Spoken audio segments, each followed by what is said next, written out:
जो मुख्य मुख्य अवतार हैं उनके बारे में बताते हैं। आप अभी तक अनवर्त अवतारों की चर्चा रोज सुनते रहे हो। अभी हम लोग सतयुग में ही हैं, सतयुग की कथा सुन रहे हो आप सभी लोग।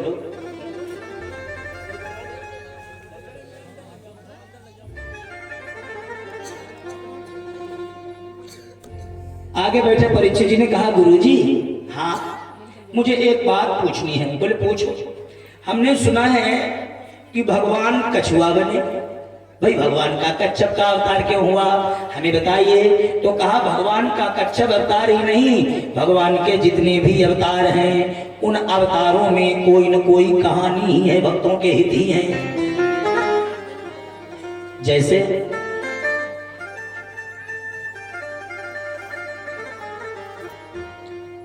भैया देवताओं में दैत्यों में जब युद्ध होता था, देवताओं और दैत्यों में, तो देवता बेचारे हार जाते थे, निशाचर जीत जाते थे। क्यों? देवता का मतलब भला, शांत रहने वाला। इतने देवता बैठे हैं, इतने, अब इतने देवताओं में एक आ जाए ओवरडोज हुई और बीच में खड़ा होता है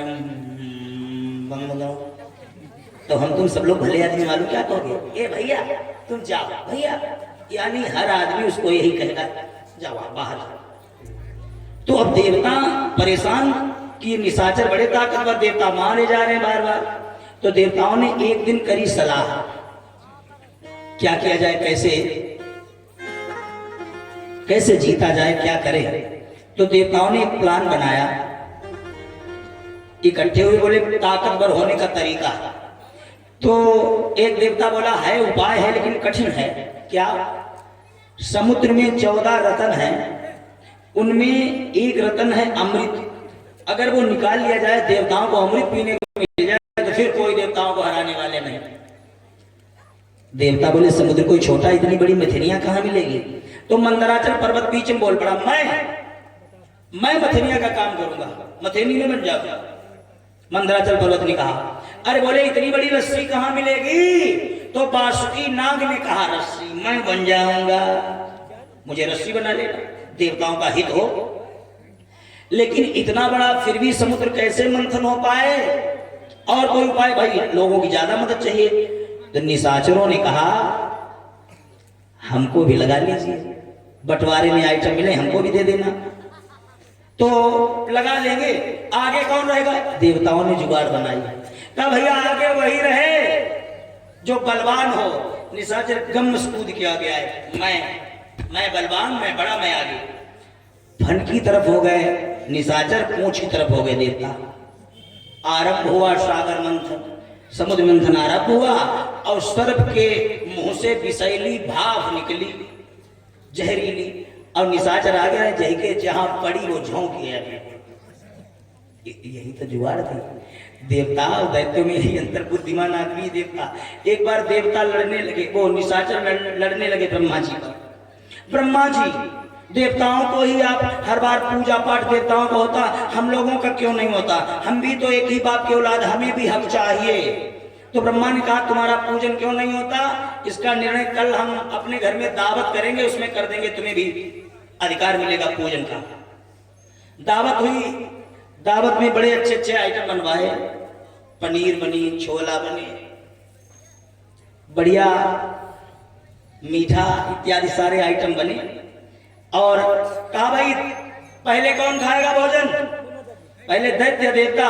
तो निशाचर ने कहा पहले हम भोजन करेंगे, हम बड़े हैं। तो कहा इस भोजन की एक शर्त है, सबके हाथ में लकड़ी बांधी जाएगी बीच में, और 5 मिनट में ही भोजन करना है। लकड़ी बंधी है, ऐसे खाना पड़ेगा, हाथ टेढ़ा नहीं हो सकता, सीधे रहेगा। कौन खाएगा पहले। तो निशाचर बोले पहले हम खाएंगे, हम बड़े हैं। सबके हाथ में लकड़ी बांध दी गई, अब बैठे, लगी पत्तल, तो ये रसगुल्ला निशाचर उठा में और तकी के डाले, ये गिरा, कोई यहाँ गिरा, कोई यहाँ, सब मुंह बढ़िया हो गया। 5 मिनट बाद घंटे बज गए, तो सब लोग हो गया टाइम। एक का पेट नहीं भरा क्योंकि हाथ सीधे, कोई ऐसे मिला में छोला पुलाव डाल मार जैसे सब इंतजाम बिगड़ गया, लेकिन पेट नहीं भरा। हटो हटो पीछे तो। अब तो निशाचर बोले हमारे हाथ में लकड़ी बांधी गई तो बांधी देवताओं के हाथ में भी जाए। बोले देवताओं के हाथ में भी बांधी जाएंगी। देवताओं के हाथ में बांधी गई। देवताओं ने सोचा अगर हम तुम भी ऐसे तक के ऊपर डालेंगे तो हमें और निशाचरों में अंतर क्या रह जाएगा। बोले क्या करें। तो उन्होंने पत्तल लगवाई, एक पूर्व मुंह को पंगति, एक पश्चिम मुंह को, सबके लिए पत्तल लगी। और जैसे पत्तल लगी तो जो सामने सामने थे वो सामने वाले कैसे मिला तो कहा आ करो आ, और उधर सामने वाला इधर आ कराई दे, इधर वाला हाथ झुके भी नहीं। अब एक दूसरे को भोजन भी कराई दिया, पूरा फुल पेट भर गया, किसी कपड़े खराब नहीं, हाथ भी टेढ़ा नहीं, सामने सामने। यानी सुमतिपूर्ण व्यक्ति। ब्रह्मा जी ने कहा समझ गए निशाचरों, तुम्हें पूजन के लिए अधिकार क्यों नहीं मिलता, क्योंकि तुम जरा सी बात हुई तुम लड़ना चाहते, तुम जरा सी बात हुई ऐठने लगे। अब तुमने अगर बुद्धिमानी से काम लिया होता तो तुम्हारा पेट भी भरा होता, कपड़े भी तुम्हारे खराब नहीं होते। मतलब बुद्धिमान व्यक्ति ही देवता है, बड़ों का आदर करने वाला ही देवता है, सहनशील व्यक्ति ही देवता है। अब सबसे पहले क्या निकला, पॉइजन मतलब जहर। जहर हड़कंप बच गया, इस जहर को कौन शांत करेगा। जहर कोई शांत करने वाला नहीं, तो देवताओं में प्लान बना कि दुनिया में एक ही देवता ऐसा है जो जहर शांत कर सकता, भोले बाबा, भोलेनाथ। क्या बात है देवताओं, भोले बाबा ये इतना जहर निकला है, इसे और कोई शांत नहीं कर पाएगा, आप ही कर दीजिए महाराज। भोले बाबा तो फिर भोले हैं। भोले बाबा ने कहा तो आप लगाया ध्यान अपने राम का, तो शिव जी के हृदय में प्रकट हो गए राम जी और ऊपर से विष पीना शुरू किया। तो जब हृदय में राम जी हैं और तुम्हें भरोसा है तो राम तुम्हारा अहित तो होने ही नहीं देंगे, क्योंकि विष को अगर राम से जोड़ दिया जाए, ऊपर से गया विष और हृदय में कौन था, राम, तो विष और राम एक जुड़ गए तो क्या बन गया, विश्राम। और विश्राम माने पायहु परम विश्राम। क्या कहते हैं लोग, हट जाओ भैया डिस्टर्ब करो यार, हमें विश्राम करने दो। विश्राम माने होता है आराम।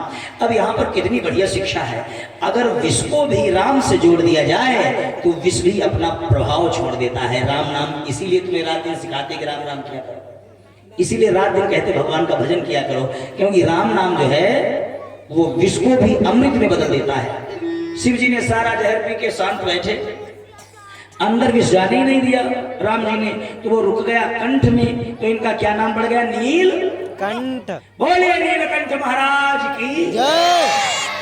जितनी भी बढ़िया बढ़िया चीजें थी देवताओं ने बंटवारा कर लिया। श्री मणिरंभा बारुणी अमीय शंख गजराज।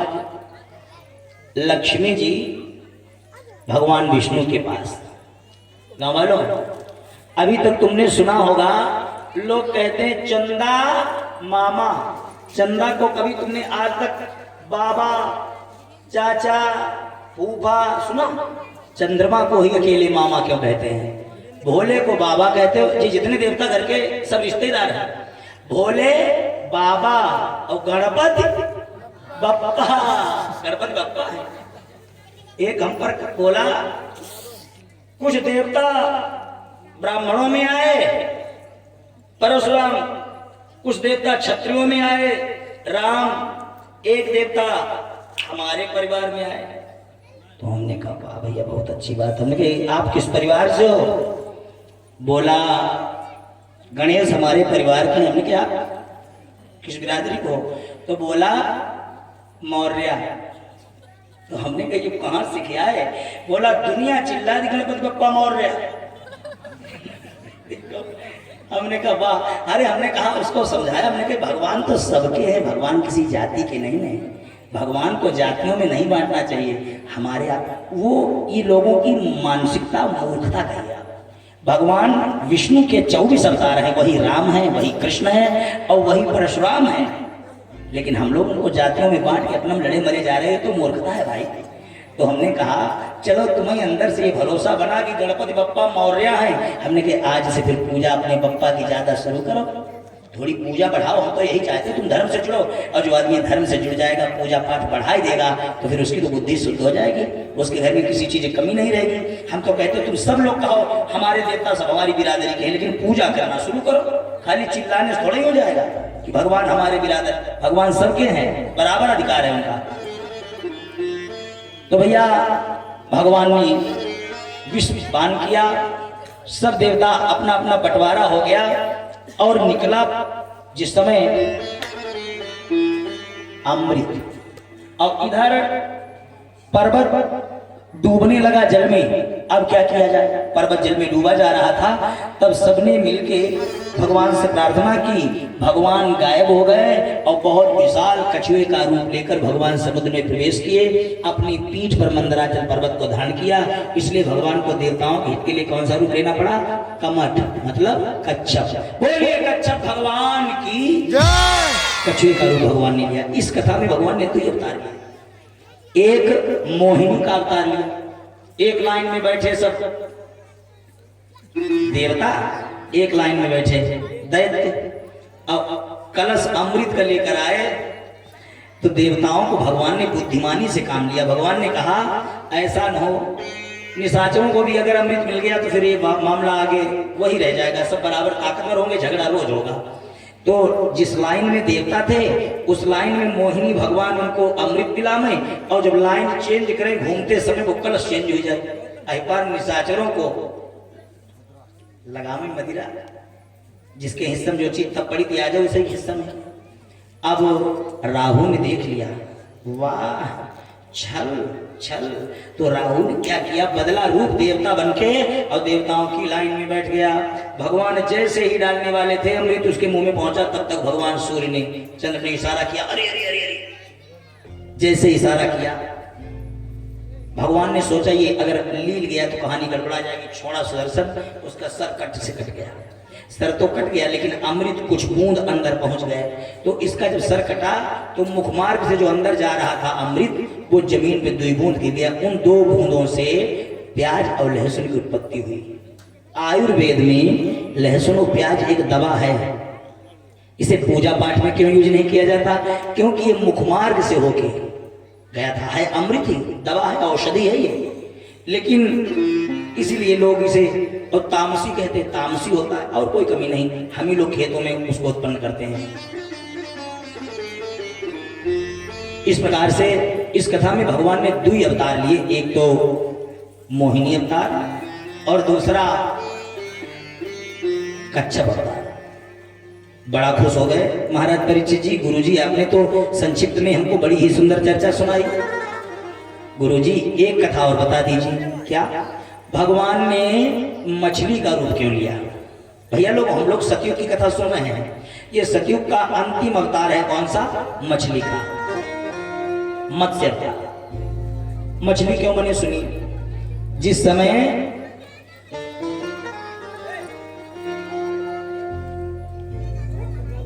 सतयुग का अंत होने वाला था, दिन रह गए हैं 7, प्रलय में 7 दिन रह गए थे। सारा संसार ऐसा न हो कि कहीं जल में डूब जाए। तो भगवान ने कहा कि हमें दोबारा सृष्टि विस्तार के लिए कुछ चीजों की जरूरत पड़ेगी। हम किसकी मदद करें? प्लान बनाया कि हम मदद किसकी करें। तब भगवान ने कहा हम तो उसकी मदद करेंगे जो जिंदगी में झूठ ना बोला हो। भगवान ने कहा हम तो उसकी मदद करेंगे जो कभी झूठ ना बोला हो। लगाया ध्यान तो भगवान को उस समय पूरी दुनिया में एक भी आदमी ऐसा नहीं मिला जो कभी झूठ न बोला हो। एक मिल गया। अच्छा, उस समय सतयुग में एक मिल भी गया था जो कभी झूठ नहीं बोला हो। अब आज के जमाने में पूरे गांव में ढूंढ ले कोई ऐसा मिलेगा जो कभी झूठ न बोला हो। बज्र झूठा मिल जाएंगे, चाहे जहां पर ट्राली लगाई भर ले, लेकिन ऐसा एक आदमी नहीं मिलेगा जो कभी जीवन में एक भी झूठ न बोला हो। अच्छा भैया लोगों, माता बहिनी, झूठ कब बोलना चाहिए? 2 जगह। 2 जगह झूठ बोल दो, कोई पाप नहीं। देवी भागवत में पूरी कथा है विधिवत। कब कब झूठ बोल देने में पाप नहीं। तुम्हारे एक झूठ बोलने से किसी की जान बच रही हो, बोल दीजिए। तुम्हारे एक झूठ बोलने पर किसी का घर बस रहा हो। कोई ऐसा व्यक्ति हो जो अनवैलिड हो जाने वाला हो, भी हुआ मैं लौट जाए, देख लो कि जो अब होने वाला नहीं है, संभावना नहीं, बस ये आखिरी है। तो ऐसे का अगर कोई पूछे भैया कैसा लड़का है, तो झूठी बोल दो, अरे देवता है, गाय जैसा आदमी, बहुत सीधा बढ़िया कमाता है, हुई जाए तो हुई जाए, लेकिन ऐसा तुम करियो कहाँ, तुम जा नहीं पाओ। एक ही हुई जाए तुम अकेले बोले चलो तुम्हें पुड़िया खवाई ला, तो भड़का ऐसे ज्यादा है, ऐसे ज्यादा है, मतलब टिप्पा करके तुम्हें मिले बड़े खुश। अरे किसी का घर बस रहा हो तो झूठ बोल दे भैया। अब किसी की जान बच रही हो तो आप झूठ बोल दो, कोई पाप नहीं। झूठ झूठ बोल दो, जान बच जाए तो। और व्यर्थ में कहा बात तो 1 अप्रैल है, उल्लू बनाया, बड़ा मजा आया भाई। व्यर्थ में झूठ बोलना नहीं। एक दो हाथ में सबको रटा है, जितने भी बैठे हो सबको मालूम है, सांच बराबर तप नहीं, अरे झूठ बराबर पाप, जाके हृदय साच है, ताके हृदय आप, ताके हृदय आप। सत्य से बड़ा कोई तप नहीं और झूठ से बड़ा कोई पाप नहीं। तो भैया लोगों, प्रयास यही किया करो हमें ज्यादा झूठ बोलना पड़े, और कोई मौका लग जाए तो मान लो थोड़ा बहुत तो चलता ही है, लेकिन बेकार में नहीं। मोबाइल जब से चला तब से बढ़ गया झूठ बोलना ज्यादा। भगवान ने कहा मैं तो उसकी मदद करूंगा जो जीवन में झूठ न बोला हो। तो एक राजा मिल गया, सत्यव्रत। उस सत्यव्रत ने जिंदगी में एक ही कसम खाई थी, मैं झूठ नहीं बोलूंगा। भगवान ने राजा सत्यव्रत की मदद करने का प्लान बनाया। राजा जैसे ही स्नान करने के लिए गया और भगवान छोटी सी मछली बनकर राजा की अंजलि में आ गया। मुझे बचा लो, मुझे बचा लो, मुझे बचा लो, राजा साहब बड़े बड़े प्राणी मुझे यहाँ खा जाएंगे। राजा ने देखा रंगीन मछली बड़ी सुंदर है। राजा ने उसे अंजलि में लिया, घर ले आए। एक नौकर से कहा बर्तन में पानी भरो, इसमें उसी को छोड़ दो। मछली को छोड़ दिया, राजा पलट के चलने लगा। फिर मछली बोली हमें बचाओ। राजा ने कहा क्या हुआ? देखा तो मछली इतनी बड़ी हो गई, बर्तन में नहीं आ रही। राजा ने और बड़ा बर्तन रखा, टब पूरा उसमें भरा, पलट के चलने लगे, मछली फिर बड़ी हो गई, उसमें भी नहीं आ रही। राजा गुस्सा गया, जाओ इसको हमारे तालाब में छोड़ दो। तालाब में छोड़ दिया सत्यव्रत ने। कुछ देर बाद नौकर दौड़ के आए, महाराज तालाब का सारा पानी निकला जा रहा है। क्यों? वो मछली इतनी ज्यादा बड़ी हो गई कि महाराज अब तो उस तालाब में भी नहीं आ रही। राजा समझ गया कि मछली नहीं, ये कोई और है। भागा भागा बड़ी तेज। कौन है आप? प्रभु मुझे माफ कर दीजिए, मैंने अभिमान बस कह दिया, मैं बचा सकता हूँ, लेकिन मारने बचाने का अधिकार हमें नहीं है, तो भगवान को है। आप कौन है? तो आवाज आई, अहम ब्रह्मास्मि, मैं ब्रह्म हूँ। क्यों आए हो प्रभु और इस रूप में? जवाब दिया, मैं इसलिए इस रूप में आया हूं महाराज, आज के ठीक 7वें दिन हो जाएगा प्रलय, सारा संसार जल में डूब जाएगा। जब दुनिया जल में डूब जाएगी मैं तुम्हारी अकेले मदद करूंगा। तो राजा ने कहा महाराज हमारी मदद अकेले क्यों, इतने बड़े संसार में, और जब दुनिया डूब जाएगी, दुनिया मर जाएगी, तो जी के मैं क्या करूंगा अकेले? माया तो इंसान की है भैया लोगों। अच्छा बताओ, इंसान पूरा एक दिन, अभी तुम्हें खेती से बड़ा लगाव है, घर मकान से बड़ा लगाव है। अभी जब तुम 10 बीघा हम खेती करके नहीं लगाते हो तो तुम मेड़ अकड़ो लेते, बड़ा लगाव है। अब एक दिन पूरा गांव खाली हो जाए और गांव वाले कहें ले भैया ये सब तुम्हें हम आज दे रहे, हम सब गांव भर जाए रहे, तो बोलो पूरा गांव एक आदमी रह जाए, उसे सब मिल जाए, क्या तुम सुकून से रह पाओगे? क्या 3 दिन जिंदा रह सकते हो इतने बड़े गांव में अकेले? तो माया किसकी है? हमारी तुम्हारी। ये जब फुलवाड़ी खिली, ये हमारा पूरा परिवार भरा है पंडाल, हमको अच्छा लग रहा है। अब अभी अकेले हम बैठे हों तो बताओ कहीं का श्रोता कौन वक्ता? राजा कब है? जब प्रजा है तब। तो राजा ने रोके कहा प्रभु हम ऐसे जीवन जी के क्या करेंगे बताइए, जब कोई होगा नहीं तो हम अकेले। भगवान ने कहा सिर्फ तुम्हारी तो हम मदद कर सकते हैं, सारा संसार जल में डूब जाएगा, एक तुम ही ऐसे हो जो कभी झूठ नहीं बोले हो राजा साहब, इसलिए मैं तुम्हारी मदद करने के लिए तैयार हूं। राजा ने कहा प्रभु मुझे करना क्या? भगवान ने कहा 7वें दिन जब प्रलय हो जाएगा तो उस प्रलय कालीन दृश्य जब चारों तरफ हो तो उस समय हम तुम्हारी मदद करेंगे। तुम झूठ कभी नहीं बोले, एक नाव प्रकट हो जाएगी सत्य की, उस नाव में थोड़े थोड़े बीज रख लेना, सप्त ऋषियों को बचाई लेना, और मैं तुम्हारी डगमगाती हुई नाव को सहारा देकर तुम्हें भवसागर से पार कर दूंगा। महाराज वैसे हम तुम्हारी मदद नहीं करते, लेकिन तुम जिंदगी में कभी झूठ नहीं बोले हो, इसलिए हम तुम्हारी मदद करेंगे। ठीक है महाराज। धीरे धीरे समय व्यतीत हुआ, 7वां दिन आया, भयानक हवाएं चलने लगी, वृक्ष उखड़ उखड़ के गिरने लगे, चारों तरफ हाहाकार मचने लगा, सारा संसार जल में डूबने लगा। राजा की आंखों से आंसू, सारी दुनिया मरी जा रही, हम अकेले जी के क्या करेंगे? भयभीत था राजा। सामने से नाव लहरों में आ रही है, जल ही जल जिधर नजर डालो, प्रलय हो गया। तो राजा सत्यव्रत भागा, उस नाव पे बैठा, सप्तऋषि 7 महात्मा बैठे थे। थोड़े थोड़े बीज सारे बचा के उसमें रख लिए राजा ने, क्योंकि भगवान का आदेश था मत्स्य रूप में। अभी भी जब राजा चारों तरफ देखा तो कुछ दिखाई न पड़े, केवल चल के तो राजा ने रो करके भगवान से प्रार्थना की, प्रभु मेरी रक्षा करो। रो करके क्या कहा कि आपके बिना जीवन की कोई गाड़ी पार हो नहीं सकती प्रभु। तो भगवान ने बहुत विशाल मछली का रूप लिया और डगमगाती हुई नाव को सहारा दे दिया। बोले मत्स्य भगवान की। क्या कहा कि मेरा आपकी कृपा से सब काम हो रहा है, करते हो तुम कन्हैया मेरा नाम हो रहा है, मेरा आपकी कृपा से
मेरा आपकी कृपा से, मेरा आपकी कृपा से सब काम हो रहा है। ये भाव सबके अंदर होना चाहिए। ये भजन नहीं है, ये भक्त की भावना है। करते हो तुम कन्हैया मेरा नाम हो रहा है। धोखे में अगर कहीं हमें अभिमान आ जाए और हमारे मुंह से निकल जाए कि हम तो कथावाचक हो गए, हम कथा कह रहे हैं, तो इतना अभिमान भगवान के लिए काफी है। तो भगवान सबसे पहले वही मर्ज बनाएंगे जिसमें डॉक्टर कहेगा कि भैया आराम करो, आपको बोलना मना है। तो इसलिए हम लोगों के लिए सबसे पहला समर्पण यही है कि करते हो तुम कन्हैया मेरा नाम हो रहा है। सच्ची बताएं, अभी हम वक्ता नहीं लिखते अपने आप को, हमको अभी कथावाचक लिखने में शर्म आती। हमने संकल्प लिया कि प्रभु हम आखिरी सांस तक बच्चा बन के ही कथा कहेंगे, हम कभी वक्ता नहीं बनना चाहते। बच्चा बनने में जो आनंद है, देखते नहीं हो आप, जो मन में आता हम बोलने लगते हैं। क्योंकि ये आगे पिताजी बैठे हैं, तो जब परम पिता आगे हों तो फिर गोद में बैठ के जो गलतियां होती ना, ये सब सुधार लेते हैं। ये हमारा संकल्प है कि हम जीवन भर बच्चा बन के ही कथा कहेंगे। और इसीलिए हम भगवान को आगे रखते हैं, हम पीछे बैठते हैं। आगे ये सारी गलतियों को सुधारते रहते हैं। और जिस किसी विद्वान ने अपने घमंड में आकर कहा कि मैं भगवान हूं, मैं गुरु हूं, अपने घर में माला हमारे नाम की जपो, फोटो हमारी लगाओ और वो लॉकेट में हमारी फोटो पहनो। जिस गुरु ने ऐसा अपने चेला लोगों को सुनाया, भगवान को कर दिया पीछे, उनका नाश हो गया। वही गुरु आज चौपट हुए, वही पतित हुए गए जिन्होंने भगवानों को पीछे छोड़ी, खुद भगवान बने। वाह भैया, बोली गोविंद भगवान की जय।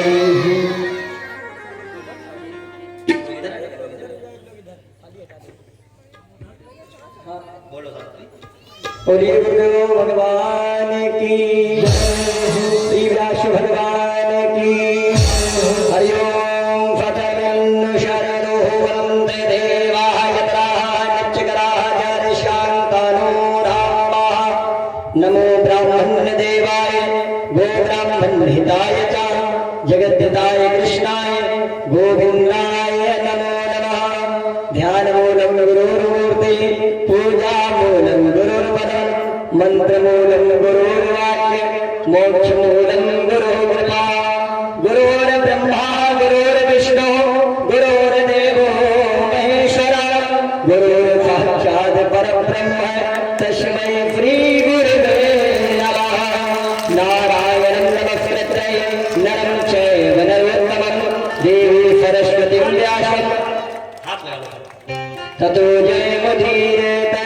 भगत भगत भगवंत गुरु चतुर्नाम बपुएग, तिनके पद वंदन किए ना कहीं विघ्न अनेक।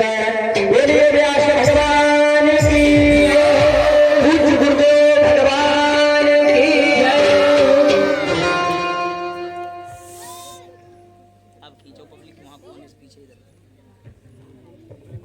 बोलो गोविंद भगवान की जय।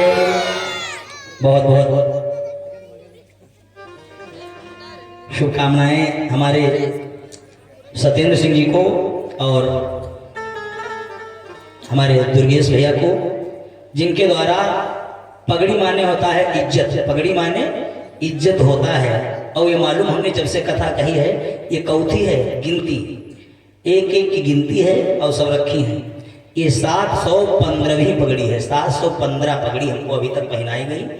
और अभी पिछली कथा में 14 थी, तो हम वो लिख के डाल देते हैं फेसबुक पर, जिससे हमें ये ज्ञान रहता है कि कितनी बार पगड़ी माने। आदमी तरसता है, कईयों प्रसाद माने बैठे कि भगवान इस बार सुन ले, एक दाएं पगड़ी एक बार खपड़ी चली जाए, काम हो जाए।